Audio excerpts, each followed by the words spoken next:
Siapa Jenderal Bintang 4 backing korupsi timah 271 triliun? Jampitsus diuntit anggota Densus 88.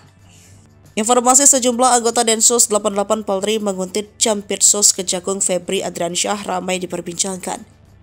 Disebut peristiwa terjadi saat makan malam di salah satu restoran kawasan Cipete, Jakarta Selatan beberapa waktu lalu. Ada yang mengaitkan kejadian ini dengan isu Purnawirawan Jenderal berinisial B di balik pusaran kasus korupsi timah.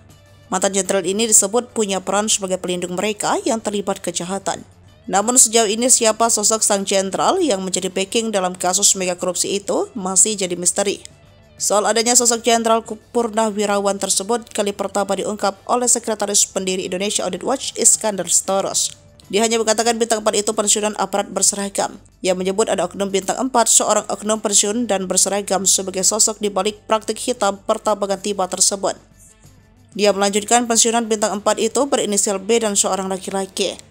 Peran B yakni mengakomodir praktik hitam tambang timah melalui mantan anak buahnya. Bahkan B ini mengorganisir sampai terjadinya pembelian smelter. Iskandar mengatakan gubernur di Bangka Belitung harus bertanggung jawab. Pada periode kasus itu terjadi, harusnya diseret Kepala Dinas Pertambangan, Kepala Dinas Kehutanan, dan Kepala Dinas Perikanan diperiksa oleh pihak penegak hukum.